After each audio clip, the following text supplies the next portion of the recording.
এই শীতে আমাদের বাঙালিদের শখ দুটোই, ভালো ভালো খাওয়া দাওয়া আর ঘুমানো। আর তার সাথেই তাল মিলিয়ে চলে চা বা কফি। একবার ভাবুন তো, যদি সেই সাথে একটা রোমাঞ্চকর গল্প আপনাকে শোনানো হয়, তাহলে বিষয়টা কিন্তু বেশ জমে উঠবে। সেই জন্যই আমাদের শ্রুতি সাহিত্যের আজকের নিবেদন ডক্টর পার্থ চট্টোপাধ্যায়ের লেখা কিশোর রোমাঞ্চকর সমগ্র থেকে নেওয়া একটা ছোট গল্প, মৃত্যুর পিঠে সওয়ার। গল্প পাঠে রয়েছে ইন্দ্রজিৎ ও গল্পের সূত্রধর আমি, অর্থাৎ সায়ন্তনী।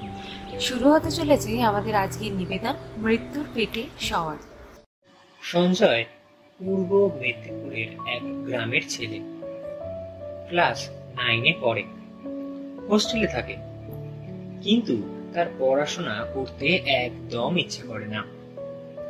ক্লাস 8-এ সে দুবার ফেল করেছিল। তখন এই পর্যন্ত পাস ফেল নেই, তাই সে কিছু না পড়েই প্রতি বছর ক্লাসে উঠে যাচ্ছিল। কিন্তু 8 থেকে 9-এ ওঠার সময় সে অঙ্কে, ইংরেজিতে আর ইতিহাসে ফেল করায় এই প্রথম বছর এক ক্লাসে থাকল। দ্বিতীয় বছর ইতিহাসে পাশ করে গেল, কিন্তু অঙ্ক আর ইংরেজিতে 20-এর বেশি নম্বর তুলতে পারল না, তাই এবারও ফেল হলো। তার বাবার কিছু জমি আছে, চাষবাস করে কোনো মতে চলে যায়। বাবা বলল, তোরা লেখাপড়া হবে না, বুঝলি? রাজুদের কাছে লে যা, যা হয়েছে অনেক হয়েছে, যথেষ্ট হয়েছে। কিন্তু সঞ্জয় চাষবাস করতে চায় না, পড়তেও চায় না, কিন্তু সে চায় বিদেশে গিয়ে চাকরি বাকরি করতে। সে শুনেছে ক্লাস 8 পর্যন্ত পড়েও বিদেশে নাকি প্রচুর চাকরি পাওয়া যায়, বিশেষ করে আরব দেশগুলিতে। ওসব দেশে প্রচুর ভারতীয় শ্রমিক কাজ করে। তাদের এয়ার কন্ডিশন তাঁবুতে রাজার হলে রেখে দেওয়া হয়, প্রচুর বেতন, যাতায়াত ফ্রি। বছরে একবার করে তারা ছুটিতে বাড়ি আসে, আর বাড়ি আসার সময় প্রচুর ফরেন জিনিসপত্র নিয়ে ফেরে। তাদেরই গ্রামেরই 3-4টি ছেলে আরব দেশে গিয়ে ভাগ্য ফিরিয়ে ফেলেছে। তারা সবাই রাজমিস্ত্রির কাজ করে। গ্রামে তারা কাজই পেত না, তারা সবাই 7 পর্যন্ত পড়েই আরব দেশে চলে গিয়েছে। কিন্তু মুশকিল হচ্ছে সঞ্জয়ের বাবা কিছুতেই ছেলেকে বিদেশে চাকরি করতে পাঠাতে রাজি নন। বাবার কানে মন্তর দিয়েছে তাদেরই পাড়ার সমীর কাকু, সমীর মান্না। সমীর কাকু কলকাতা থেকে রবীন্দ্রভারতী বিশ্ববিদ্যালয়ে নাচ নিয়ে পড়ে। সঞ্জয়ের ধারণা যাদের লেখাপড়া হয় না তারাই নাচ করে। তার উপর নাচ নিয়ে যে কলেজে পড়া যায় সে ধারণাও তার ছিল না। এখন সে ধরে নিয়েছে যাদের অন্য কিছু নিয়ে পড়াশোনার মুরত নেই তারাই নাচ নিয়ে পড়ে। তবে সমীর কাকু লোকটি ভালো, তাকে খুব ভালোবাসে। তাকে নিয়ে মাঝে মাঝে কাঁথি, দীঘা বেরিয়ে আসে। একবার হলদিয়া উৎসব দেখতেও নিয়ে গেছিল। ক্লাস 8-এ দ্বিতীয়বার ফেল করার পর সমীর কাকু তার বাবাকে বলে, দাদা, আমার ইচ্ছে সঞ্জয়কে একবার একজনের কাছে নিয়ে গিয়ে ওর মগজটা একবার পরীক্ষা করিয়ে নিয়ে আসি। কেন কিছুতেই পড়তে চায় না বলতো? কেন পড়তে একদমই মন বসে না? একবার ডক্টর চ্যাটার্জির কাছে ওকে কাউন্সিলিং করে নিয়ে আসি। আজকাল টেবিল চেয়ারও পাস করে যাচ্ছে, অথচ দেখো সঞ্জুর তো বুদ্ধিটা আছে, তাহলে কেন ফেল করছে? যা ভালো বলতো তাই করো ভাই, তবে আমার মনে হচ্ছে এটাও ভাগ্য, ওর আর কিছু হবে না।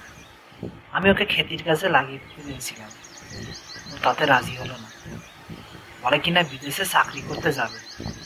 ওকে কে বিদেশে চাকরি নেবে বলো তো? বিদেশে চাকরি পাওয়া এত সহজ নয়। অতএব সমীর ঠিক করল সঞ্জয়কে কলকাতায় নিয়ে গিয়ে ডক্টর চট্টোপাধ্যায়কে দিয়ে ওর সত্যিকারের প্রবণতার পরীক্ষা করিয়ে নেবে। সত্যি সত্যি ওর লেখাপড়া হবে কি হবে না সমীর খুব ছোট থেকে ভালোবাসে সঞ্জয়কে। বেশ একটা মায়া পড়ে গেছে তার উপর। সঞ্জয়ের গানের গলাও ভালো, একটু চর্চা করলে সে গান গেয়ে পয়সা রোজগার করতে পারে। সেই সঙ্গে তার মতো নাচও যদি শিখে নিয়ে যায় তাহলে তো কথাই নেই। সমীরের ইচ্ছা একটা নাচের দল তৈরি করা। সঞ্জয়ের মতো একটা বিশ্বাসী ছেলেকে শিখিয়ে পড়িয়ে দলে নিতে পারলে তো কথাই নেই।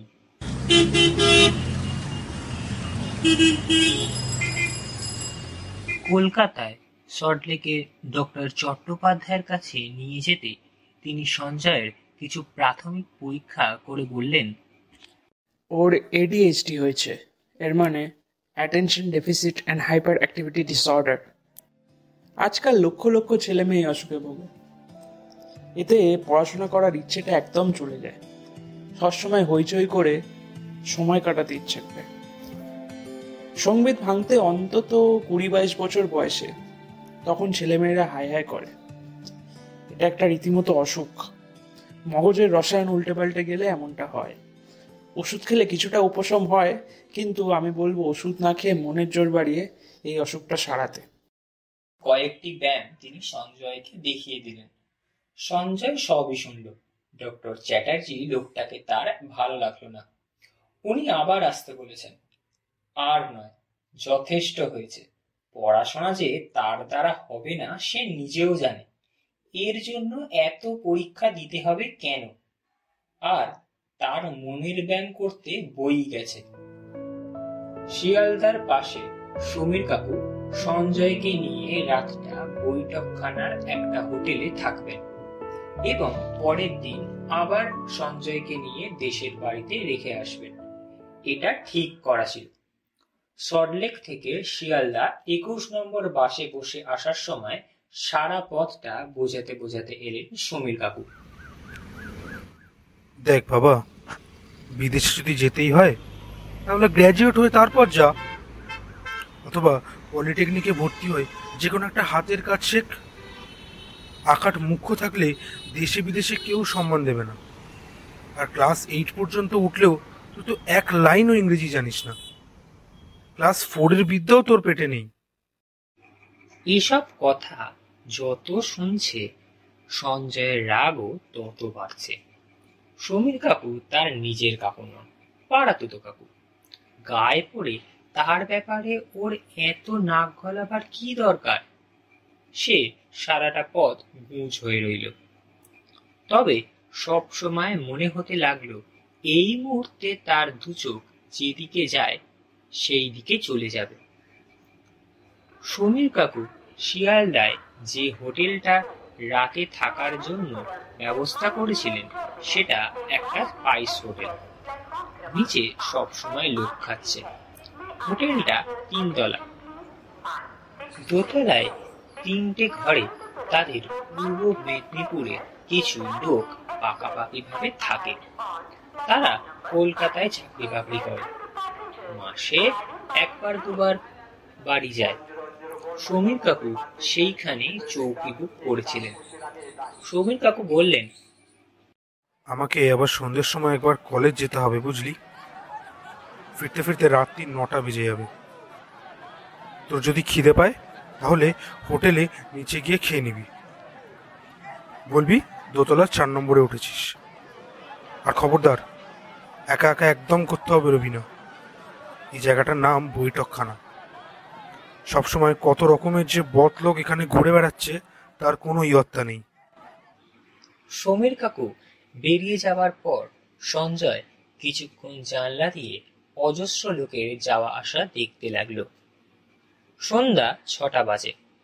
রাস্তার আলোগুলো জ্বলে উঠেছে। অনেক লোকের হাতে থলি ভরা জিনিসপত্র। কেউ বা মুটের মাথায় বড় বড় প্যাকেট চাপিয়ে নিয়ে যাচ্ছে, কেউ বা ঝাঁকা মুটের মাথায় মাল চাপিয়ে যাচ্ছে। ওই ভিড় ঠেলে রিস্কায় চেপে বড় বড় পেটি নিয়ে কিছু মানুষ যাচ্ছে। সামনে শিয়ালদা স্টেশন। লোকেরা ট্রেন ধরতে ছুটছে। সব মিলিয়ে বিচিত্র কোলাহল। কি ভাই, কি দেখছো? সঞ্জয় তাকিয়ে দেখল রোগা লম্বা সাদা পাঞ্জাবি আর পাজামা পরা একটি লোক তার দিকে তাকিয়ে আছে। লোকটার গায়ের রং কুচকুচে কালো। তাকে দেখতে তাদের স্কুলের মৌলভী স্যারের মতো, শুধু মৌলভী স্যারের মুখে এক মুখ লম্বা দাড়ি আছে, আর এই লোকটার চিবুকে ছাগল লেজের মতো কিছু দাড়ি। সঞ্জয় চেয়ে থাকতে লোকটি আবার বলল, তোমার বাড়ি কোথায়? সঞ্জয় একটু লাজুক প্রকৃতির, বিশেষ করে অপরিচিতদের সামনে সে সাত চড়ে রা করে না। তার যত হইহুল্লোড় আড্ডা তার 4-5 জন প্রাণের বন্ধুর সঙ্গে। সে একটু থতমত খেয়েই বলল, পূর্ব মেদিনীপুর। পূর্ব মেদিনীপুরে কোথায়? শাকিন নামনগর, পিএস কাথি। আমার নাম লতিফ, বাড়ি দেগঙ্গা, উত্তর 24 পরগনা। সঞ্জয় শুনল, কিছু বলল না। তোমার নাম? সঞ্জয় বেরা। কার সাথে এছো? বাবার সাথে? না, সমীর কাকুর সঙ্গে। তা কাকু কোথায়? তোমার নিজের কাকু? না, পাড়ার লোক, তবে আমাদের আপনজন। তোমার কাকু কখন আসবে? ফিরতে রাত 9টা বাজবে বলে গেছে। খিদে পেয়েছে খুব, তাই না? সঞ্জয়ের সত্যি খিদে পেয়ে গেছে। ভোরে বাড়ি থেকে বেরিয়েছে। হাওড়া স্টেশনে নেমে গঙ্গার ধারে এক দোকান থেকে মাছ ভাত খেয়েছিল বেলা 2টো নাগাদ। তারপর আর পেটে কিছু পড়েনি। কিন্তু সে কথা এই অপরিচিত লোকটিকে তো বলা যাবে না। সে চুপ করে রইল। লতিফ, মানে সেই লোকটি বলল, তা তোমার কাকুর তো আসতে এখনো 1 ঘন্টা দেরি আছে। এখন 8টা বাজে, চলো নিচের হোটেল থেকে খেয়ে আসি। সঞ্জয়ের মনে পড়ল কাকু অবশ্য বলে গেছিল খিদে পেলে হোটেল থেকেই খেয়ে নিতে। তার একলা যেতে সংকোচ হচ্ছিল। তা এই লোকটার সঙ্গে গেলে মন্দ হয় না। তা বলে এর টাকায় সে খাবে নাকি? কাকুর তো বলাই আছে, শুধু সিট নাম্বারটা বলে দিতে হবে। কিছুক্ষণের মধ্যেই লতিফ সঞ্জয়কে নিয়ে নেমে এলো। হোটেলটি বেশ বড়, প্রায় 30টির মতো টেবিল, সব টেবিলই ভর্তি। কিন্তু লতিফকে দেখে ক্যাশ বাক্সের সামনে বসে থাকা ম্যানেজার বলল, এই যে সালাম মিয়া সাহেব, কজন? 2 জন। গফুর মিয়ারে দেখেছো নাকি? সেই দুপুরে একবার খেতে এসেছিলেন, তারপর দেখিনি। বোধহয় শিয়ালদা গেছেন। আপনারা ওই স্পেশাল ক্যাবিনটার ভেতরে চলে যান। একদম শেষ প্রান্তের একটা পর্দা ঢাকা ঘর। লতিফ সঞ্জয়কে নিয়ে সেই কেবিনটায় ঢুকলো। এখানে 4টে চেয়ার পাতা, মাঝখানে একটা টেবিল। ভিতরে কেউ ছিল না। লতিফ বলল, এই হোটেলের সব স্টাফ আমার চেনা। আমরা নিয়মিত আসি কি না? বলো কি খাবা? কাকু আমাকে চিকেন ভাত খেতে বলে গিয়েছেন। কাকু এসে দাম দিয়ে দেবেন। আমার রুম নম্বর বলতে বলেছেন। আরে তুমি আজ আমার গেস্ট, তোমার খাবার দাম আমি দেব। কাকু যদি রাগ করে? বলো আরেক কাকু এসেই দাম দিয়ে গেছে। আমিও একজন মাস্টার মশাই, তুমি আমার ছাত্রের মতোই। এবার সঞ্জয় আর না করতে পারল না। এর মধ্যে লতিফ খাবারের অর্ডার দিয়ে দিল। পোলাও, চিকেন কারি, ইলিশ মাছ ভাজা, চাটনি। নাম শুনেই সঞ্জয়ের জিভে জল আসছিল। সঞ্জয় খেতে ভালোবাসে। সে মনে ভাবল, আজ কার মুখ থেকে উঠেছিলাম। খেতে খেতে লতিফ সঞ্জয়ের বাড়িতে কে কে আছে খোঁজ খবর নিল। সমীর কাকু সম্পর্কেও আরো জিজ্ঞাসা করল। মেদিনীপুর থেকে হঠাৎ কলকাতা বেড়াতে এলো কেন, তাও জিজ্ঞাসা করল। সঞ্জয় কথায় কথায় বলে ফেলল, তার স্কুলে পড়তে ভালো লাগে না। তার জীবনটা স্কুলে পড়ে নষ্ট হয়ে যাচ্ছে। এই সময়টা এভাবে নষ্ট না করে একটা কাজকর্ম পেয়ে গেলে তার আশা পূর্ণ হতো। লতিফ খুব সস্নেহে বলল, দেখো আমি মাস্টারি করি বটে, তবে এটাও বুঝি যাদের পড়াশোনা করতে ইচ্ছে নাই তাদের জোর করি পড়িয়ে সময় নষ্ট করার মানে হয় না। আমার নিজের ছেলে মজিদ পড়িতে চাইতো না। সে বলতো, বাপজান আর পড়বো না, আমি চাকরি করব। আমি বললাম, এই বেশি নন ম্যাট্রিকদের কাজে পয়সা নাই। তখন মজিদ আরব দেশের একটি চাকরির খবর আনলো, মাসে লাখ টাকা মাইনে। ভাবা যায়? আমি বললাম, হ্যাঁ, এমন কাজ পেলি আমিও আর মাস্টারি চাকরি করতাম না। যাও তুমি ওই চাকরি করো। তারপর পাসপোর্ট করিয়ে ওরে পাঠিয়ে দিলাম সৌদি আরবে। 2 বছর আরবে আছে, গত বছর ছুটিতে দেশে এসেছিল। আমার একটা মোটর সাইকেল কিনে দিয়ে গেছে। এই যে জামাটা দেখছো, মেড ইন আমেরিকা, আরবের রিয়াদ থেকে আনা, সব ফরেন মাল। ও তাই নাকি? কি মজা! এমন মজা তোমারও হতে পারে সঞ্জয় বাবু। আমার? কিভাবে? তুমি যদি একটু সাহসের পরিচয় দাও। ঠিক সময় তোমার সঙ্গে আমার দেখা হয়েছে। আমার ছেলে আরবে যে কোম্পানিতে কাজ করে, তাদের একজন অফিসার ইন্ডিয়ায় এছেন কিছু লোকজন রিক্রুট করিতে। আজ সে নতুন রিক্রুট করা কয়েকটি ছেলে কি নিয়ে ফিরে যাচ্ছে। তুমি যদি রাজি থাকো তার সঙ্গে তোমায় পাঠিয়ে দিতে পারি। কোথায়? প্রথমে দুবাইতে যাবা।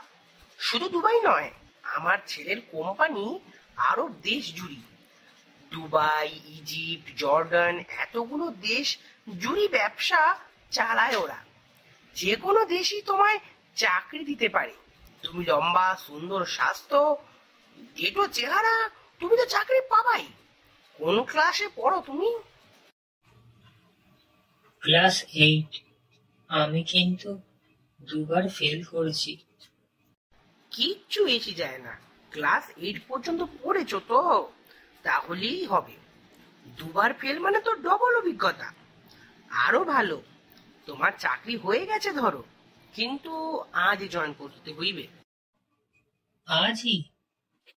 জি হ্যাঁ।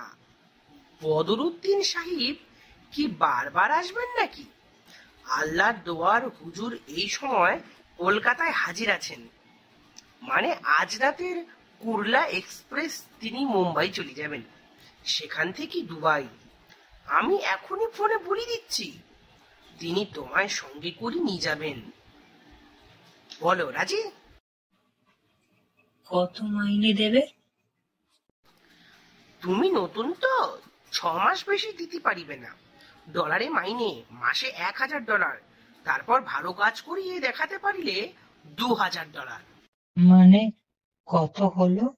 সঞ্জয় ডলারের নাম শুনেছে, কিন্তু কত টাকায় $1 হয় তা তার ধারণা নেই। লতিফ পকেট থেকে ক্যালকুলেটর বার করে বলল, আজকে ডলারের রেট হচ্ছে $1.64, মানে 64,000 টাকা। 1 বছর পর বাড়ি আসার ফ্রি টিকিট পাবা। দেশে থাকার সময় খরচ করার জন্য আরো $1,000 হাত খরচ। কত হলো? সঞ্জয় মনে হলো সে এই পৃথিবীতে নেই। এই একটা অতিকায় ঈগল পাখির মতো আকাশে উড়ছে। এখন থেকে তাদের গ্রাম, তাদের বাড়ি, তাদের স্কুল, তার মা বাবা, সমীর কাকু সবাইকে খুব ছোট বিন্দুর মতো দেখাচ্ছে। কাউকে ভালো করে চেনা যাচ্ছে না। সে দেখলো লতিফ সাহেব তার ফোনটা বার করে অদ্ভুত একটা ভাষায় কার সঙ্গে কথা বলছে। পরে বুঝেছিল ওই ভাষাটার নাম আরবি ভাষা, দুনিয়ার সবচেয়ে ধনীদের ভাষা। তারপর সঞ্জয় যেন আচ্ছন্নের মতো হয়ে রইল। সে বুঝতে পারল তার কথা বলার শক্তি যেন লোপ পাচ্ছে। লতিফ সাহেব তাকে হোটেল থেকে বার করে ভিড় ঠেলে হাঁটতে হাঁটতে সামনের ছবিঘর সিনেমা হলের সামনে থেকে একটা ট্যাক্সি ধরলেন। সেই ট্যাক্সিতে বসে পড়তেই লতিফ সঞ্জয়কে দেখে বললেন, তুমি ভীষণ ঘামছো, আমার এই রুমালটা নাও, মুখটা মুছে ফেলো। হুজুর তোমার জন্য হাওড়া স্টেশনে অপেক্ষা করেছেন। রুমালটা হাতে করে ধরে আলতো করে মুখ মুছতে গিয়ে একটা বোটকা গন্ধ নাকে এসে লাগলো। কি বিশ্রী নোংরা রুমাল পকেটে রেখে দিয়েছেন লতিফ সাহেব। কেমন যেন সব উল্টে পাল্টে যাচ্ছে। একটা স্বপ্নের দেশে বাতাসের উপর দিয়ে হেঁটে চলেছে সঞ্জয়। রামনগর নেতাজি বিদ্যালয়ের ক্লাস 8-এর ছাত্র সঞ্জয় বেরা। হাওড়া স্টেশনের দোতলার ফার্স্ট ক্লাস ওয়েটিং রুমের বেঞ্চে 4টি ছোট ছোট ছেলে বসেছিল। তাদের বয়স 8 থেকে 10 বছর। তাদের সঙ্গে এক মুসলিম দম্পতি। পুরুষের মুখে এক মুখ দাড়ি, গায়ে সাদা আলখাল্লা, পরনে পায়জামা, মাথায় ফ্রেঞ্চ টুপি, সঙ্গে মহিলার দেহে বোরখায় ঢাকা। দেখার জন্য দু চোখের সামনে জানলার মতো ফুটো করা। এই ফুটো দিয়েই তিনি দুনিয়ার সঙ্গে যোগ রাখেন। সঙ্গের 4টি ছেলের পরনে পাঞ্জাবি ও পাজামা, প্রত্যেকের মাথায় ফ্রেঞ্চ টুপি। লতিফ ট্যাক্সি থেকে নেমে সঞ্জয়কে সঙ্গে করে ওয়েটিং রুমের সামনে গিয়ে একটা ফোন করল। ওয়েটিং রুমের ভেতর ইজি চেয়ারে শুয়ে থাকা মুসলিম পুরুষটি ফোন ধরলেন। আসসালামু আলাইকুম। ওয়ালাইকুম সালাম। হুজুর আমি লতিফ বলছি, একবার যদি বাইরে আসেন। আমি এসে গেছি। মাল এসে গেছে? জি হুজুর। আমি আসছি। লতিফ এবার সঞ্জয়কে বলল, যার কথা বলেছিলাম আমার ছেলের বস, তুমি ওকে বলবা তুমি চাকরি করতে আরবে যেতে চাও। তোমার বাবা মা নাই, এতিমখানায় মানুষ, তোমার গার্জেন নাই। তুমি যা বলবা তাই হবে, কারো পারমিশন নেবার দরকার নাই। এতিমখানা মানে কি? অনাথ আশ্রম। তোমার বাবা মা আছেন জানলি হুজুর তোমারে তাদের পারমিশন ছাড়া নিতে চাইবে না।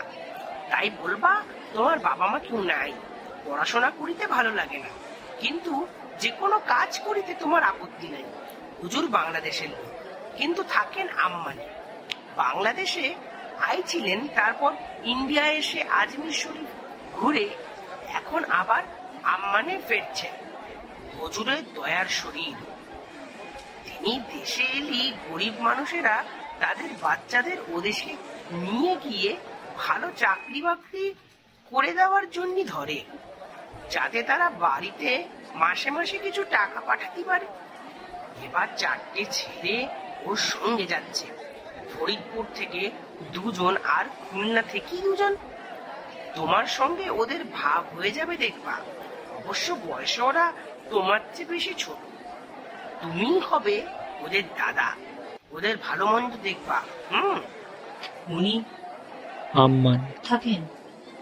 আম্মান ওটা কোথায়? জর্ডানের নাম শুনেছ?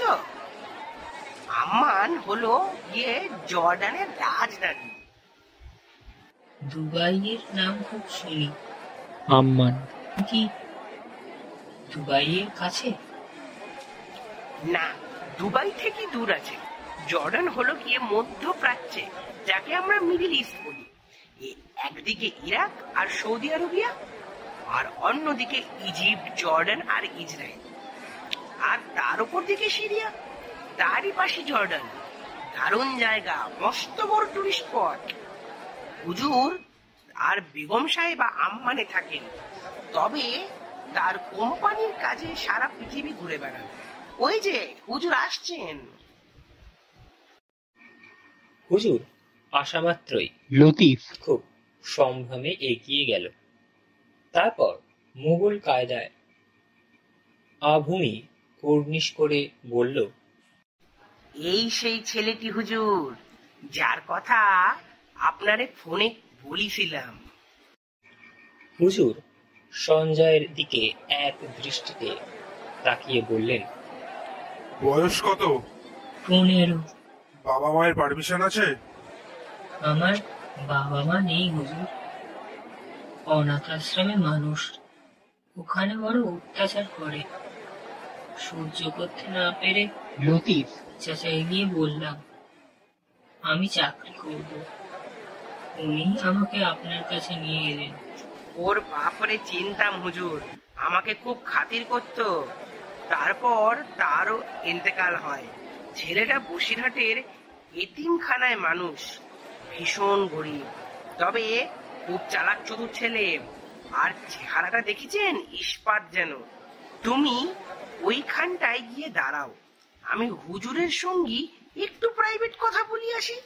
সঞ্জয় একটু দূরে দাঁড়িয়ে রইল। হুজুর জিজ্ঞাসা করলেন, আর 2 ঘন্টা পরে 10:55 ট্রেন ছাড়িবে, আর তুমি হুট করে এই পোলটারে নিয়ে চলে এলে। এখন না আছে ওর টিকিট, না আছে ওর সঙ্গে কোনো জামা কাপড়। হুজুর আপনি বললেন আপনার এবারের টিপে সব ছোট মাছে বড়শিতে উঠলো, অথচ 15 বছরের নিচের পোলাপানদের ব্যবসায় লাগানো বিভিন্ন দেশে ব্যান হয়ে যাচ্ছে। 15 বছরের উপর পোলাপান চাই, হঠাৎ এরে পেয়ে গেলাম হুজুর, তাই ভাবলাম আপনার খিদমতে লাগিয়ে দিই। সে কথা তো বুঝলুম, কিন্তু হুট করে আনলেই তো আর হলো নি। এখন এর পাসপোর্ট থেকে শুরু কইরা সব কাগজপত্র তো রেডি করতে লাগে। মুম্বাইতে আসি আর আমরা মাত্র 1 সপ্তাহ। আমি আপনার সঙ্গে আম্মান পর্যন্ত যাচ্ছি হুজুর, এমনিতেও ওর টিকিট নেই।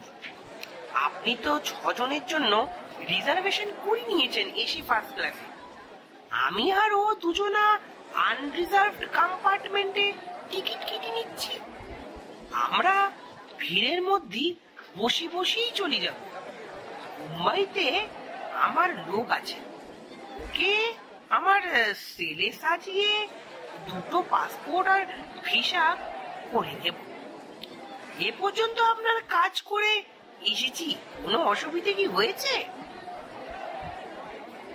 আপনি ওকে না নিলি আমি ওকে আম্মানে না হয় কায়রোয় নিয়ে গিয়ে বিক্রি করে দিব। 15 বছরের ছেলের এখন খুব ডিমান্ড, কারণ সব দেশই 15 বছরের নিচের ছেলেদের উট চৌকি করা ব্যান করে দিচ্ছে। আপনি তো সবই জানেন হুজুর। বেশ, তুমি যা ভালো বুঝবা তাই করবা। তুমি ওকে আম্মান পৌঁছে তবেই আমার হাতে ডেলিভারি দেবা। তার আগে পর্যন্ত কিন্তু আমি কিন্তু ওর কোনো দায়িত্ব নিতে পারব না। এখন বলো, তোমাকে এবার কত দিতে হবে? দুজনের টিকিট, হোটেল খরচা 1,00,000।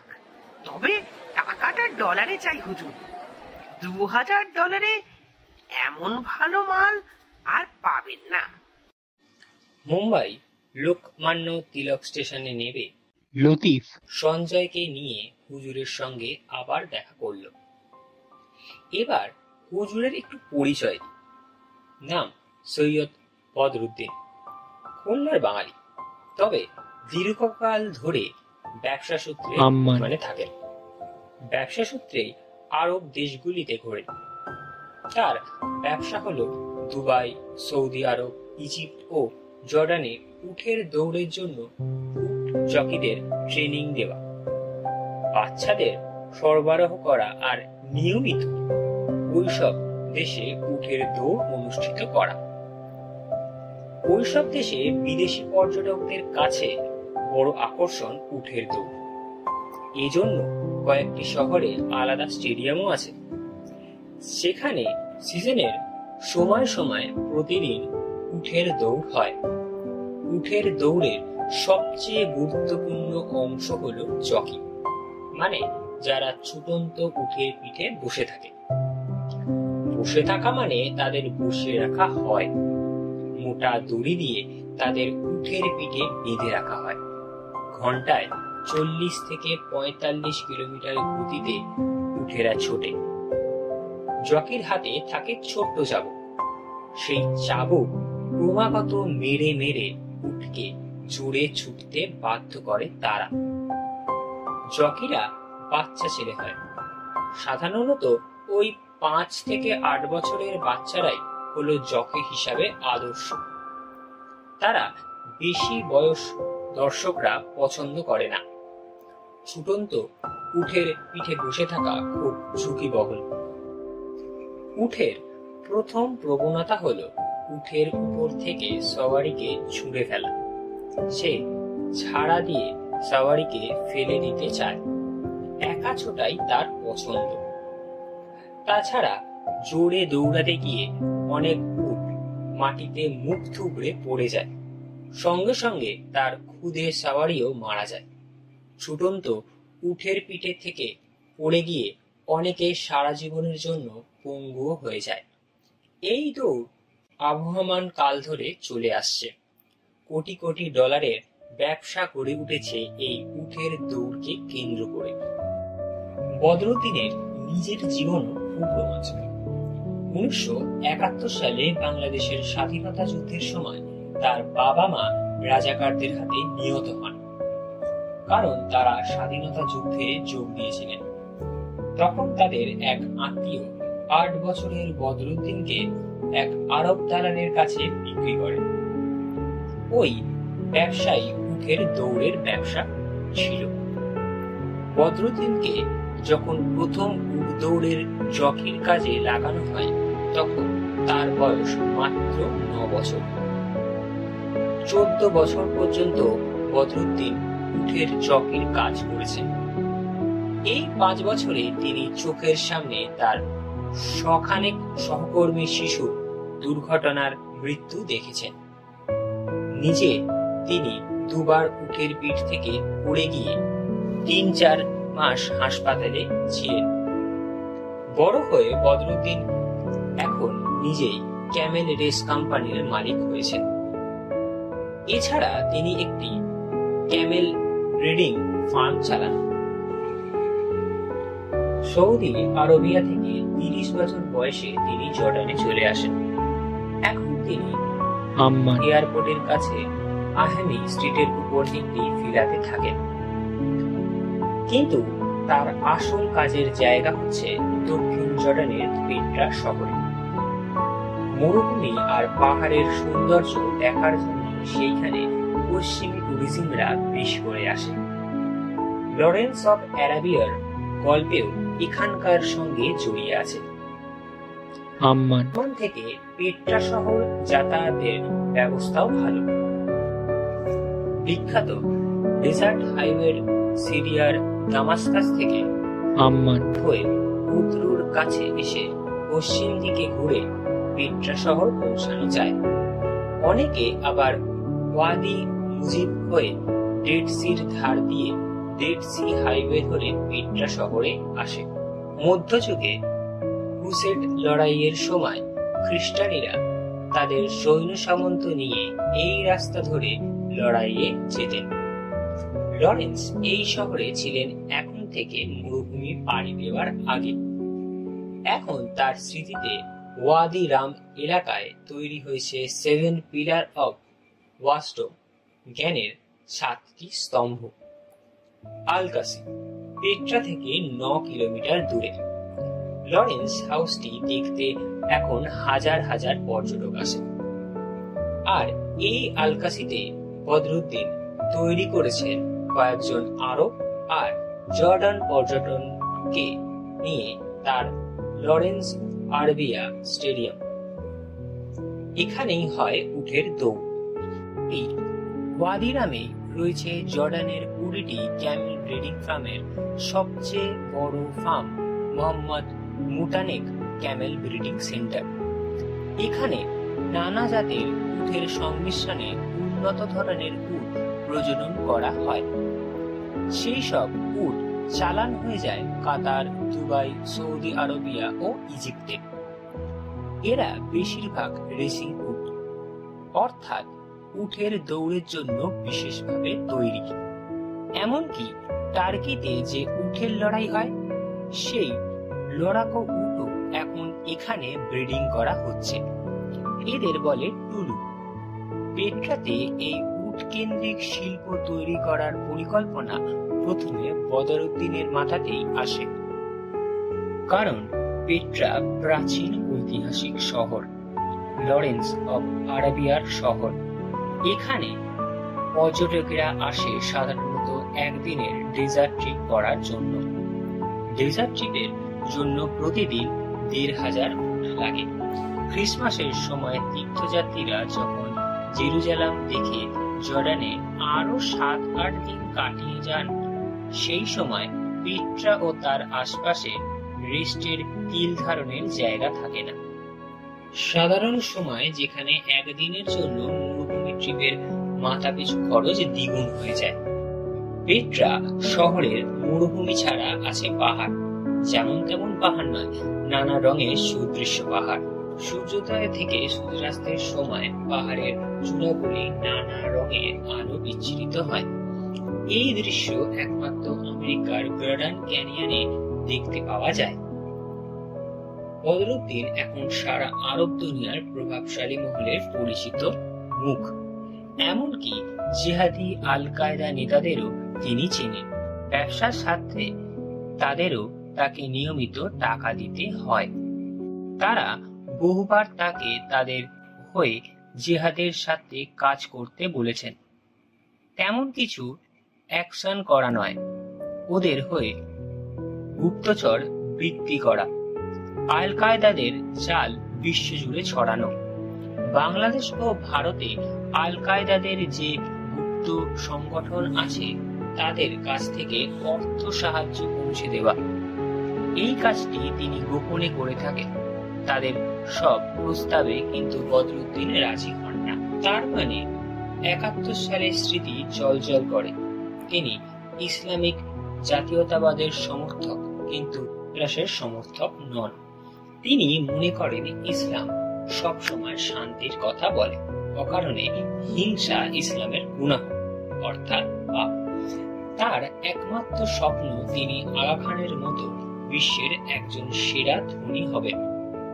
তারপর প্রচুর পুঁজি মালিক হয়ে তার জন্মস্থান খুলনার শিল্প তৈরি করে 50 বছরের পর পাকাপাকি ভাবে বাংলাদেশেই কাটাবেন আর দেশের মঙ্গলের জন্য রাজনীতি করবেন। দরকার হলে নিজের দল করবেন, কারণ ক্ষমতায় পরিবর্তনের উৎসব। তিনি মনে করেন উটের দৌড়ের ব্যবসা আর বেশি দিন চালানো যাবে না। বিভিন্ন দেশে সরকার উট দৌড়ের উপর নানাবিধি বিধিনিষেধ জারি করছে। তেমন 15 বছরের নিচের ছেলেদের উট উটের দৌড়ে যোগ দেওয়া নিষিদ্ধ করেছে বিভিন্ন দেশ। আবার 15 বছরের উপরের বয়সের ছেলেরা যথেষ্ট সেয়ানা, তারা উটের পিঠে সাওয়ার হতে চাইছে না। 5, 6, 7 বছরের ছেলেরাই সব দিক থেকে উপযুক্ত এই কাজের পক্ষে, কিন্তু ওই বয়সের ছেলে আগের মতো পাওয়া যাচ্ছে না। আগে আরব দেশের ভিতরেই গরিবেরা তাদের ছেলেদের বিক্রি করে দিত, এখন আরবে প্রায় সব দেশেই লোকের ব্যবস্থা ফিরে গেছে, কেউ ছেলে বেচতে চাইছে না। সেই জন্য এতদিন তারা বাংলাদেশ ও নেপালে গিয়ে কম বয়সী ছেলেদের কিনে এনেছেন, কিন্তু বাংলাদেশের মানুষের অবস্থাও ফিরেছে। সেখানে এখন কাপড় কলে, পোশাকের কারখানায় প্রচুর মেয়েরা কাজ করছে, বাচ্চারাও কাজ পাচ্ছে। বাচ্চাদের লেখাপড়া শিখিয়ে তাদের মানুষ করার জন্য অনেক এনজিও গ্রামে গ্রামে কাজ করছে, তাই সেখানেও এখন কম বয়সী ছেলে পাওয়া মুশকিল। হাজার হাজার জোয়ান ছেলে আছে যারা আরব দেশে চাকরি পেলে এক্ষুনি ঢুকে নেবে, কিন্তু তাদের দিয়ে তো আর কাজ হবে না। দর্শকেরা চায় উটের পিঠে চড়ুক ছোট্ট বাচ্চা জকি। ছুটন্ত উটের পিঠ থেকে যখন এক একটা বাচ্চা পড়ে যায়, তখন তারা মুখে আহা আহা করে ওঠে বটে, কিন্তু ভেতরে ভেতরে দারুণ মজা পায়। আর এই নিষ্ঠুর মজাটা সচক্ষে দেখার জন্য তারা $100 খরচ করতেও টিকিট কাটে। আসলে তারা আসে দুর্ঘটনায় মৃত্যু দেখার জন্য, তাতেই তাদের উত্তেজনা। বড়দের দিন জানেন, মানব অধিকার সংগঠনগুলি বিভিন্ন দেশে এখন এত সক্রিয়, তারা উটের দৌড়ের উপর বিশেষভাবে নজর রাখছে। কোন জকি আহত হলে তারা পরিবারকে মোটা ক্ষতিপূরণ দেওয়ার জন্য তারা আন্দোলন করছে। ইউএইতে তাদের মক্কেলরা 879 জন আহত জকিকে ক্ষতিপূরণ দিতে বাধ্য করেছে। এই ক্ষতিপূরণের টাকা দিতে গিয়ে অনেক কোম্পানি ঝাঁপ বন্ধ করে দিয়েছে। ক্ষতিপূরণের হাত থেকে বাঁচতে কাতারে এখন উটের পিঠে বেতার চালিত জকি বসিয়ে রাখা হচ্ছে, কিন্তু দর্শকরা বোকা নয়। তারা রোবটের খেলা দেখার জন্য $100 দিয়ে টিকিট কাটবে না। কাতারে উটের দৌড়ে দর্শকের সংখ্যা ইতিমধ্যে অর্ধেকে নেমে এসছে। বদরুদ্দিনের এই একটাই ভাবনা, কিভাবে শিশু জকি জোগাড় করা যায় এবং আইন বাঁচিয়ে তাদের বয়স 17 বয়সের বেশি প্রতিপন্ন করা যায়। আরো ভাবনা, উটের দৌড় কি শেষ পর্যন্ত বন্ধ হয়ে যাবে, অথবা রোবট জকিদের দৌড়ানো শেষ পর্যন্ত জনপ্রিয় হয়ে উঠবে। উটের দৌড় হাজার হাজার বছর ধরে আরব দুনিয়ার এক আকর্ষণীয় স্পোর্টস। কিছু প্রাণের বিনিময়ে এই খেলা হয়, এটা ঠিকই, কিন্তু সবকিছুর মধ্যেই তো ঝুঁকি আছে। প্রতি বছর সারা বিশ্বে ট্রেন, বিমান, নৌকা ও মোটর দুর্ঘটনাতে তো হাজার হাজার লোক মারা যাচ্ছে, তা বলে কি গাড়ি চালানো বন্ধ হয়ে যাচ্ছে? আমরা তো প্রতিটি দুর্ঘটনার জন্য ক্ষতিপূরণ দিচ্ছি, আর হিসেব করে দেখলে উটের দৌড়ে সারা আরবে বছরে 50 জনের বেশি মারা যায় না। তবে হ্যাঁ, হাত পা খোঁড়া হয়ে অনেকে পড়ে থাকে, কিন্তু একমাত্র ইরাকেই তো মাইন বিস্ফোরণে বছরে বছরে 10,000 শিশু মারা যাচ্ছে। এর সঙ্গে তো হোসেনিয়া কিংবা আফগানিস্তানের শিশু মৃত্যুর সংখ্যা ধরছি না। তারা কজন ক্ষতিপূরণ পায়? আমরা সবাইকে ক্ষতিপূরণ দিই। উটের মালিকদের একটা অংশ ক্ষতিপূরণের অঙ্ক কামাবার যথেষ্ট চেষ্টা করছে। একটা উটকো শিশু জকির জীবনের দাম $10,000 হতেই পারে না, তবুও দিতে হয়। মুম্বাই স্টেশনে নামার পর সঞ্জয়কে দেখে বদরুদ্দিন সাহেব বললেন, ট্রেনে ঘুম হয়েছিল? সঞ্জয় একটু অবাক হয়েই বদরুদ্দিনকে দেখছিলেন। সে বদরুদ্দিনকে বাংলায় কথা বলতে দেখে একটু অবাক হলো। আপনি বাঙালি? বদরুদ্দিন কদাচ হাসেন। কিন্তু এবার একটু কৌতুক ঝরে পড়ল তার চোখে। বললেন, আমারে দেখা তোমার কি ইংরেজ বলে ঠাওরা নাকি মিয়া? আমি বাংলাদেশি, খুলনার বাঙাল। নাম শুনছো খুলনা? সঞ্জয় ঘাড় নাড়ল। সে কাঠির বাইরে বড় একটা কিছু জানে না। ট্রেনে অস্বাভাবিক দুচোখের পাতা এক করতে পারিনি।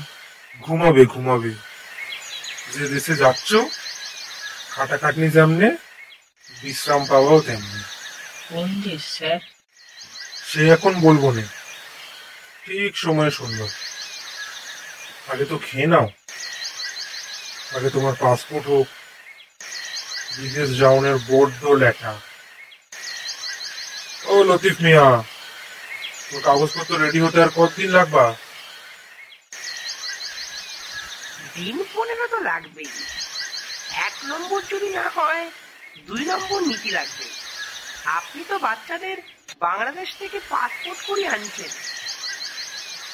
জি, ওরা আমার ছেলে, আমি ওদের আব্বা। ওরা খুললে থাকে চার শাওয়ালেরে। ছুটিতে আম্মান বেড়াতে যাচ্ছি। আমার কাছে সার্টিফিকেটও আছে। বাংলাদেশি আমার কোনো ভয় নাই। প্রতি বছর আমার ছেলেরা আছে। তুমি যদি ইন্ডিয়া থেকে ইটালি না তুলতা, আমার কোনো ভাবনাই ছিল না। তখন তুমি বড় বিপদে ফেললে মিয়া। ইন্ডিয়ার লোকে পয়সা নেয়, কাজ করে দেয় না, অনর্থক খালি ঘোরায়, পরে মহা হজ্জতি বানায়। আগে জানলেই পুরো একটা বাংলাদেশি পাসপোর্ট বানায়া ঢুকাইয়া দিতাম। আপনি তো মুম্বাইতে ট্রাভেল হোটেলেই তো উঠলেন হুজুর। জি, আগামী জুম্মার দিন আমার জর্ডান এয়ারলাইন্সের ফ্লাইট। তুমি সময় মতো মালটারে ডেলিভারি দিবা। তুমি তো এর আগেও একবার আম্মানে আইছিলে না? জি হুজুর, একবার নয় আরো 2 বার এসছি। আগের বার রিয়াদ থেকে ঢুকেছিলাম, এবার ভাবছি আরব থেকে ঢোকার। আমার হজের পাসপোর্ট ঝামেলা কম। মুম্বাই স্টেশনে নেমে বদরুদ্দিন তার বোরখা পরা পত্নী ও 4টি ছেলেকে নিয়ে হোটেলের ট্যাক্সিতে গিয়ে উঠলেন। হোটেলে ফোন করাই ছিল। হোটেলের তিনি পুরনো খদ্দের, তার জন্য হোটেলের কর্তৃপক্ষই গাড়ি পাঠিয়ে দিয়েছিলেন। সঞ্জয়কে লতিফ প্ল্যাটফর্মের একটি চায়ের দোকানে গিয়ে 2 কাপ চা আর ইডলির অর্ডার করল। তারপর বলল, তুমি কিছু খেয়ে নাও মিয়া, এখন আমরা এবার অন্য রাস্তা ধরব। আমরা কোথায় যাব? আমরা যাব ভিটি, মানে ভিক্টোরিয়া টার্মিনাস। এখন যে স্টেশনে আমরা আছি এটার নাম কুরলা। এখান থেকে নতুন মুম্বাই জাতি হয়। আমরা পুরনো মুম্বাই যাব। মুম্বাই আগে এসো? আমি কলকাতাতেই কোনোদিন আসিনি। তোমার নসিব খুব ভালো ছোট মিয়া। কলকাতা আসতে না আসতেই একেবারে বোম্বাই, আবার বোম্বাই থেকে যাবা মক্কা। মক্কা? সেখানে তো লোকে হজ করতে যায়। আমরা সেখানে হজ করতেই যাচ্ছি। আরে তুমি আমার ছেলে, তোমার নাম গফুর, বাড়ি মির্জাপুর গ্রাম, দেগঙ্গা থানা, উত্তর 24 পরগনা। বাপের নাম কি? কানাইলাল মান্না। তুমি আমারে জেল খাটায়া ছাড়বার ইচ্ছে, সে তো তোমার আসল বাপ। সে ব্যাপারে ভুলে যাও। এখন আমি তোমার বাপ। তোমার বাপের নাম লতিফ মন্ডল। তোমার নাম দিলাম গফুর মোল্লা। হজ করতে যাচ্ছ বাপের সঙ্গে, এই নামে তোমার পাসপোর্ট হইবে। আজই তোমার ফটো তুলতে হইবে। এই নাম না হলে তুমি এখনই পাসপোর্ট পাবা না। এদেশে নকল পাসপোর্টের চেয়ে আসল পাসপোর্ট করা আরো কঠিন। 2.5 ঘন্টা লাইন দিয়ে দাঁড়াও। 2.5 ঘন্টা লাইন দিয়ে ব্রাইবন রোডের দোতলায় পাসপোর্ট অফিসে গিয়ে যখন পৌঁছাবে তখন অফিসার বাবু হয়তো তোমার সঙ্গে দেখাই করলেন না। এই হলো পাসপোর্ট অফিসের দপ্তর বা পাসপোর্ট অফিসের দস্তুর। তাহলে কি হবে? দালাল ধরতে হইবে। পাসপোর্ট মানে দালাল। আমার জানাশোনা দালাল থাকে মুম্বাইতে। তোমার কোনো চিন্তা নাই, কিন্তু তুমি যেন আমায় শেষ পর্যন্ত ডোবায়ও না বাচ্চা। কেন? আমি আপনাকে ডোবাবো কেন? আমি অনেক কাকুতি মিনতি করে হুজুরের রাজি করিয়াছি। তিনি তোমাকে ভালো চাকরি দেবেন, কিন্তু যে কাজটা বলবেন সেটা কিন্তু করতে হইবে। রাজি হবা? কি কাজটা তো এখনো বলেননি। এমন কিছু কঠিন কাজ নয়, বাচ্চা বাচ্চা ছেলেরাও করিতে পারে। হুজুরের সাথে 4টি ছোট ছোট বাচ্চা দেখলে না, ওরাও ওই কাজে যাচ্ছে। ওদের বাবা মারাই ওদের পাঠিয়েছে। বছরে ঘুরতে না ঘুরতে লাখ টাকা কামিয়ে সব বাড়ি ফিরবে। আমিও কিন্তু 1 বছর পরে বাড়ি ফিরে আসবো। সে তোমার যা মন যাবে করবা। হুজুর কারোর ইচ্ছের বিরুদ্ধে জোর করে রেখে দেন, কিন্তু আমি দিব্যি দেখতে পাই তোমার আর ফিরতেই মন চাইবে না। আহারে, আমার যদি ছোট ছেলেটাকে এমন একটা কাজে লাগাতে পারতাম, তাহলে ওই বয়সে একটু নিশ্চিন্তে ঘুমোতে পারিতাম। আপনার ছোট ছেলেরে বিদেশের চাকরিতে ঢুকাইলেই পারেন। বড়টাকে তো ঢুকাইছেন, বারণ করেছে কে? হায় হায় রে, আরে আমার 2 ছেলে 1 মেয়ে। ছোট ছেলে জামাই সবারই ব্যবসা আছে, তারা কেউ বিদেশে যাবে না। অথচ ব্যবসায় এমন আয় যে তাদের সংসার চলে না, আমারই টাকা দিতে হয়। শেষ পর্যন্ত লফিত 2টো পাসপোর্ট জোগাড় করে ফেলল। নকল না, আসল পাসপোর্ট। মাত্র 2 দিন সময় লাগলো। হজের জন্য এখন পাইকারি হারে পাসপোর্ট ইস্যু হচ্ছে। মুম্বাইতে এই কদিন একটা বাড়ির ভিতরেই শুধু টিভি দেখে কাটিয়ে দিতে হলো, কারণ লফিত চাচার বারণ ছিল একদম বাইরে বেরোবে না। কোনো চেনা জানা লোকের সঙ্গে দেখা হলে পরে যাওয়াটাই ভেস্তে যাবে। যে ভয়ে লফিত চাচা তাকে কোনো হোটেলে না তুলে গলির মধ্যে এই বাড়িতে তুলেছে। মুম্বাই শহরটা তার ভালো করে দেখার খুব ইচ্ছা ছিল। এই শহরে তার সবচেয়ে প্রিয় তারকা শাহরুখ খান বাস করেন। পরের বার ফেরার সময় সে অবশ্যই শাহরুখ খানের সঙ্গে দেখা করে যাবে। ফেরার সময় তো অনেক টাকা থাকবে তার হাতে। সে একটা দামি উপহার নিয়ে আসবে তার প্রিয় অভিনেতার জন্য। লফিত চাচা তাকে পাখি পড়ার মতো শিখিয়ে দিচ্ছিল। পুলিশ বা কোনো অফিসার জিজ্ঞাসা করলে সে যেন বলে লফিত তার বাবা, তার নাম গফুর। নামটা পছন্দ হচ্ছে না, আমার একটা ছোটখাটো নাম দিন। তোর আব্দুল নামটা পছন্দ? হ্যাঁ, নামটা ছোট আছে। কিন্তু তোর ডাক নাম আব্দুল, ভালো নাম গফুর মোল্লা। মনে রাখতে পারবি? চেষ্টা করব। চেষ্টা নয়, মনে রাখতেই হবে। এই নামে তোর পাসপোর্ট, মনে রাখতে পারবি? হ্যাঁ, পারবো। সাবাস। দুজনের 2টো সুটকেস কিনেছে। সঞ্জয়ের জন্য কেনা হয়েছে 3 সেট পাজামা আর লম্বা ঝুলের পাঞ্জাবি, 2টো ফ্রেঞ্চ টুপি। 1 সেট সে যাওয়ার সময় পরে নিল। লতিফ তাকে নামাজ শিখিয়েছে ইসলাম শাস্ত্রের চটপট কয়েকটি জরুরি কথা, যেমন দেখো আব্দুল, আমরা মুম্বাই থেকে সৌদি আরবিয়া জেদ্দায় প্রথমে নামব। সেখান থেকে বর্ডার পেরিয়ে আমরা জর্ডানে ঢুকব। সৌদি আরবিয়া হলো পৃথিবীর সমস্ত মুসলমানের কাছে পবিত্র ভূমি। এখানেই আমাদের নবী হযরত মুহাম্মদ, আমাদের রসুলের জন্মকর্ম সব। এখানকার দুটি পবিত্র শহর মক্কা ও মদিনা। মক্কা ও মদিনা এই দুই শহর জুড়ে আছে তার স্মৃতি। হজ পালন করতে প্রতি বছর সারা বিশ্ব থেকে লক্ষ লক্ষ মুসলমান এই দুই শহরে আসেন। এই দুই শহরে এসে ইব্রাহিম ও আমাদের প্রিয় নবীর স্মৃতিগুলি পরিদর্শন করা, মদিনা শরীফে প্রিয় রাসূলে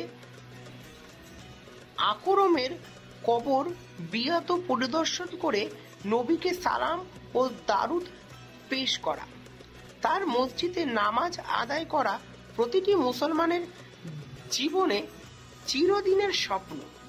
যেহেতু তুমি ইসলামের দেশে অনেক দিন কাটাবে ও মুসলমান নামে পরিচিত হবে, তোমাকে ইসলাম সম্পর্কে দু একটা কথা জানতেই হবে। কলেমা, নামাজ, জাকাত, রোজা ও হজ এই পাঁচটি ইসলামের পাঁচটি মিনার। কলেমা হলো ইসলামে বিশ্বাসের মূল স্তম্ভ, অর্থাৎ মৌখিক জ্ঞান। লা ইল্লাল্লাহ ইল্লাল্লাহ মুহাম্মাদুর রাসূলুল্লাহ, এর মানে হলো আল্লাহ ছাড়া আর কিছুই উপাসনার যোগ্য নয়। তিনি আমাদের সৃষ্টিকর্তা, তিনি আমাদের মালিক, তিনি আমাদের উপাস্য, আমাদের রোগ আরোগ্যের মালিক। সর্বোপরি তিনি আমাদের মৃত্যুদাতা, রোজ কিয়ামতের বিচারকর্তা। যা কিছু বর্তমান তা মানুষই হোক বা ফিরিসতা হোক, চাঁদ হোক বা তারা পর্বত হোক বা আসমানের আলো হোক বা অন্ধকার, সবই তার সৃষ্টি। ইসলামে বিশ্বাসীদের দিনে 5 বার নামাজ কায়েম করতে হয়, গরিব দুঃখীদের দান করতে হয়, তাকে বলে জাকাত। রমজান মাসে উপবাস করে রোজা পালন করতে হয়। আর সক্ষমদের এই পবিত্র মক্কা ভূমি দর্শন করে হজরত পালন করতে হয়। সেই মক্কা দেশেই আমরা আজ চলেছি।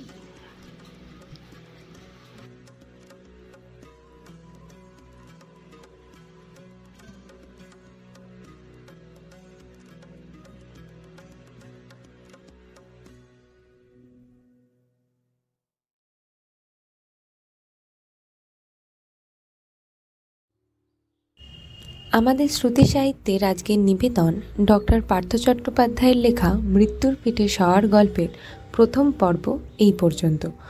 গল্প পাঠে ও সঞ্জয়ের চরিত্রে ইন্দ্রজিৎ, গল্পের সূত্রধর আমি সায়ন্তনী এবং অন্যান্য চরিত্রে সায়ন্তন, অর্ঘ্যপ্রভ ও সাত্যকী। পোস্টার ডিজাইন এবং সাউন্ড এডিটিংয়ে রয়েছে ইন্দ্রজিৎ এবং সায়ন্তন। আপনাদের কি মনে হয় কি হতে চলেছে আগামী পর্বে? আদৌ কি লতিফের পরিকল্পনা সফল হবে, নাকি পুলিশ তার আগেই তাকে ধরে নেবে? যদি তারা জর্ডানে পৌঁছেও যায়, তাহলে কি সঞ্জয় জকির কাজ করতে রাজি হবে? যদি রাজি না হয়, তাহলে সঞ্জয়ের সাথে কি হবে? এই বিভিন্ন প্রশ্নের উত্তর জানতে হলে আপনাদের শুনতে হবে মৃত্যুর পিঠে শোয়ার গল্পের দ্বিতীয় পর্ব আমাদের শ্রুতি সাহিত্যের ইউটিউব চ্যানেলে। একটি বিশেষ বার্তা, আপনাদের প্রিয় ইউটিউব চ্যানেল শ্রুতি সাহিত্য এখন নতুন পরিচয় আসছে। চ্যানেলটির নতুন নাম হবে শ্রুতি সাহিত্য অফিসিয়াল। নাম বদলালেও আমাদের উদ্দেশ্য একই থাকবে, আপনাদের কাছে সেরা গল্প, কবিতা এবং সাহিত্যিক অভিজ্ঞতা তুলে ধরা। পরিবর্তনটি শুধু আমাদের পরিচয়ে সামান্য সংযোজন, যাতে আমরা আরও পেশাদার এবং সহজলভ্য হয়ে উঠতে পারি। আপনারা আগের মতোই আমাদের পাশে থাকুন এবং নতুন পরিচয় আমাদের ভালোবাসা আর সমর্থন দিয়ে অনুপ্রাণিত করুন। সাহিত্যকে সবার কাছে পৌঁছে দেওয়ার এই যাত্রায় আপনাদেরই আমাদের দরকার, কারণ আপনারাই আমাদের আসল শক্তি। 2024-এর শেষে এসে আপনাদের সকলের কাছে একটাই বক্তব্য, যে আমাদের সকল শ্রোতা বন্ধুদের বলতে চাই, অনেক খারাপ লাগা অভিজ্ঞতাকে পিছনে ফেলে ভালো অভিজ্ঞতার স্মৃতিকে সঙ্গে নিয়ে আমরা পা দিতে চলেছি 2025-এ। আমাদের শ্রুতি সাহিত্যের পরিবারের পক্ষ থেকে আপনাদের সবাইকে জানাই হ্যাপি নিউ ইয়ার। গল্পটি যদি ভালো লাগে তাহলে অবশ্যই একটি লাইক দেবেন এবং চ্যানেলটি সাবস্ক্রাইব করে আমাদের পাশে থাকবেন।